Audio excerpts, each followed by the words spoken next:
સાથે જામવંત, અંગદ, હનુમાન દક્ષિણ તરફ પ્રયાણ કરે છે.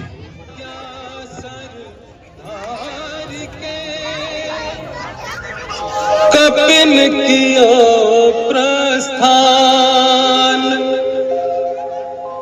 जामवंत अंगद सहित दक्षिण गए हनुमान.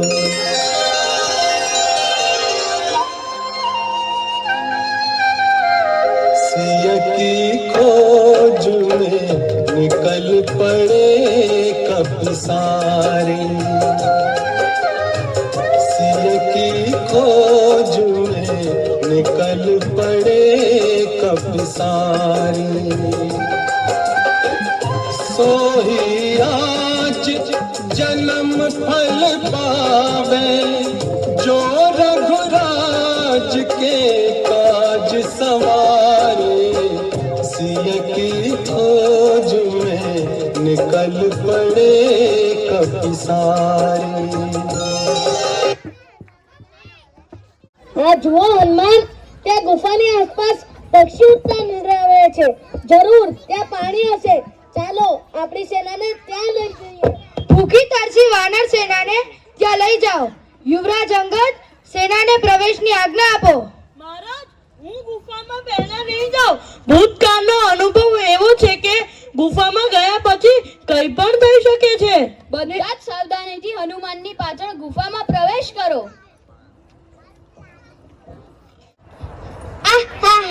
ભવ્ય દિવ્ય ભૂખથી વ્યાકુળ થયેલી સેનાને આ ગુફામાં લાવીને ધન્ય કરી દીધા. તમે મહાવીર મારુતિ? મહાવીર નહીં, વીર મારુતિ. મારું વીરત્વ પ્રભુ શ્રી રામની કૃપાનું ફળ છે. એમાં મારું કંઈ નથી. નિર્મળ જળ પણ છે અને સ્વાદિષ્ટ ફળ પણ છે. હવે અમારાથી ભૂખથી રહેવાતું નથી. અંબે અન્નપૂર્ણા માતા કી. તમારી વ્યાકુળતાને હું સમજી શકું છું, પરંતુ દરેક ચમકતી વસ્તુ સોનું નથી હોતી. આ ચમત્કારિક સ્થળ કોઈ માયા પણ હોઈ શકે છે અથવા દૈવી સંપત્તિ પણ હોઈ શકે છે. એટલે બીજાને સમજ્યા વગર ધન અને ખોરાક પર તૂટી પડવું ઉચિત નથી. જામવંતજી ઠીક કહી રહ્યા છે. ઉતાવળ કરવાનું પરિણામ પ્રતિકૂળ પણ થઈ શકે છે. અરે, સ્થળ પર કોઈ વ્યક્તિ નજર નથી આવતું કે જેની આજ્ઞા લઈને આપણે આપણી ભૂખ સંતોષી શકીએ. એટલે જ તો વધારે શંકા થઈ રહી છે યુવરાજ અંગદ. આ પ્રકૃતિની બધી જ સંપદાઓથી ભરપૂર આ સ્થળ નિર્જન કેમ છે? ઓમ નમો નારાયણાય. ઓમ નમો નારાયણાય. ઓમ નમો નારાયણાય. જામવંત, બજરંગબલી, જુઓ પેલા માતાજી. તે આ સ્થળના સ્વામીની લાગી રહ્યા છે. હા, આપની વાત સાચી હોઈ શકે. તેમની આજ્ઞા લઈને જ આપણે અહીંની વસ્તુને હાથ લગાડીશું. સાવધાન, આગળ ના વધો, નહીંતર હું મારા તપોબળથી તમને બધાને ભસ્મ કરી નાખીશ.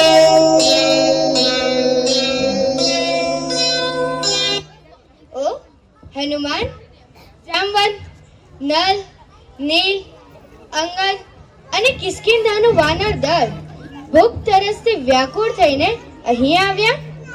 હે તપસ્વીની, તમે તો અમારા જણાવ્યા વગર જ બધું જાણી લીધું. તપોબળથી અમને ઓળખી પણ લીધા. હે ધર્મચારિણી, તમારો પરિચય આપવાની કૃપા કરો. આ ગુફાની અંદર આવું ભવ્ય વિરાટ વિશ્વ કોનું છે? હે ધીર વીર વાનર શ્રેષ્ઠ, પહેલા તમારા થાકેલા ભૂખ્યા તરસ્યા વાનર દળને આ સ્વાદિષ્ટ ફળ નિર્મળ જળથી તૃપ્ત થઈ જવા દો. ત્યારબાદ આપણે એકબીજાનો વૃત્તાંત જાણી લઈશું. દેવી, તમે તો અમારા જણાવ્યા વગર જ બધું જાણી લીધું. હા હા, પ્રથમ ભોજનમ. હું મેરુ સાવરણીયની પુત્રી સ્વયંપ્રભા બ્રહ્માજીના વરદાનથી ઉત્પન્ન થયેલા આ મનોરંગ ઉપવનમાં આપનું સ્વાગત કરું છું. આપ માટે રસાયણ ફળ, કંદમૂળ, નિર્મળ જળ ઉપયુક્ત છે. તે ગ્રહણ કરી ઉદર તૃપ્ત કરો. બધાને લઈ જાઓ યુવરાજ અંગદ. ચાલો બધા ભોજન લઈએ. અન્નપૂર્ણા માતા કી અન્નપૂર્ણા માત કી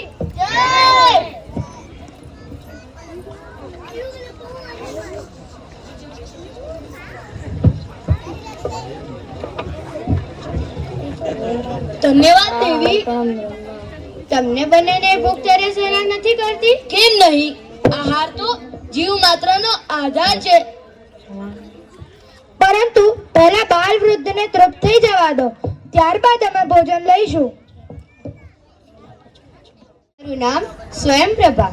તેજસ્વી માયા વિશારદમય આ સુરમ્ય વનનું નિર્માણ કર્યું છે. આની સુરક્ષાનું દાયિત્વ બ્રહ્માજીએ મને સોંપ્યું છે.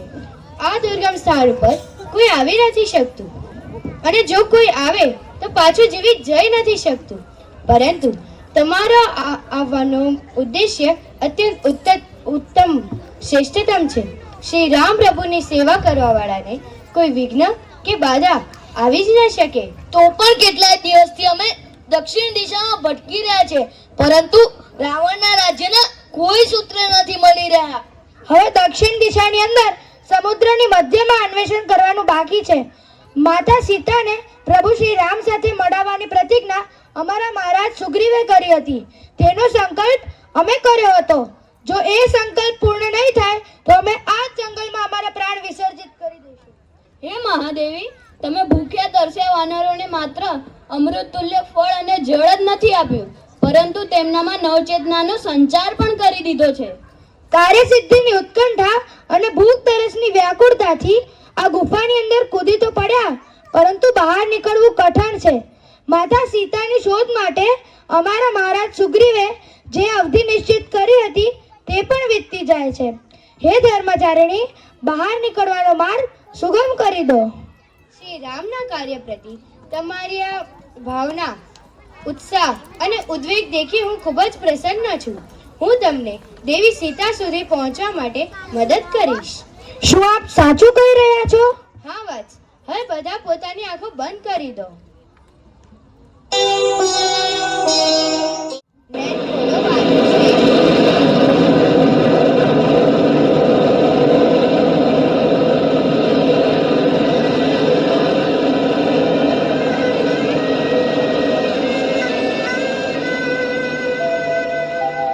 गरज रह्यो गंभीर ये सिंधु अपार अथाह,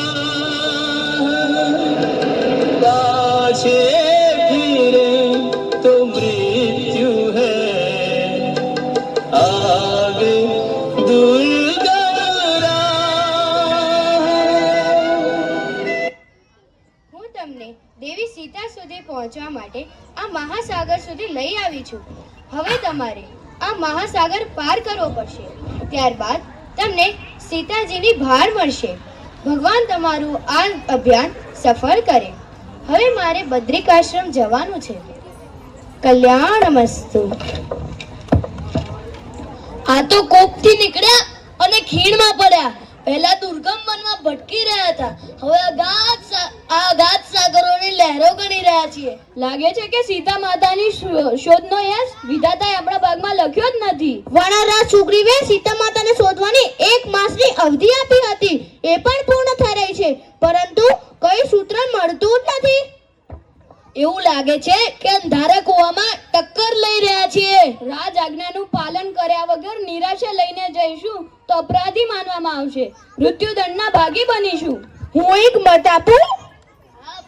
હા ભાઈ, તું પણ તારા મનની ચિઠ્ઠી ખોલી જ દે. મરવા કરતા તો સારું છે આપણે તપસ્વીની સ્વયંપ્રભાની ગુફામાં છુપાઈને બેસી જઈએ. કેવા મીઠા ફળ, કેવું મીઠું જળ, કેવું શીતળ સ્થળ. થત કાયર ક્યાંયનો. આ મૂર્ખ વાનરની વાતોમાં ના પડો. ખબર છે સત્ય શું કહ્યું હતું કે આ ગુફામાં અત્યાર સુધી કોઈ જીવિત નથી રહી શક્યું. આવી વાતોમાં ના આવો. ખબર છે લક્ષ્મણના તીખા ક્રોધને નથી જાણતો. ખબર છે લક્ષ્મણનું એક તીર આપણને સુરધામ પહોંચાડી શકે છે. અમે શું કરીએ? મેં તો નક્કી કરી જ લીધું છે. અહીં મને તમારો નાયક બનાવીને મોકલવામાં આવ્યો છે. આ જવાબદારી ન નિભાવી શકવાને કારણે હું અહીં જ મારા પ્રાણ આપી દઈશ. હું અહીં અમરનાથ ઉપવાસ કરીને પ્રાણોત્સર્જન કરીશ. બધા ગુરુજીને મારા અંતિમ વંદન. હે વાનર સેના, તમે જામવંત, હનુમાન સાથે કિષ્કિંધા પાછા ફરો. તે કઈ રીતે શક્ય છે મહારાજ? હનુમાન, સેનાને લઈને પ્રયાણ કરો. અસંભવ. જે કાર્યમાં અમે તમારી સાથે આવ્યા છીએ તેમાં તમારી પાછળ ચાલવું એ અમારું કર્તવ્ય છે. દરેક પદ પર તમારી સાથે ચાલવું એ અમારું કર્તવ્ય છે. હનુમાન, આપણે પણ અહીં કુમાર અંગદની સાથે અમરનાથ ઉપવાસ કરીશું. રામ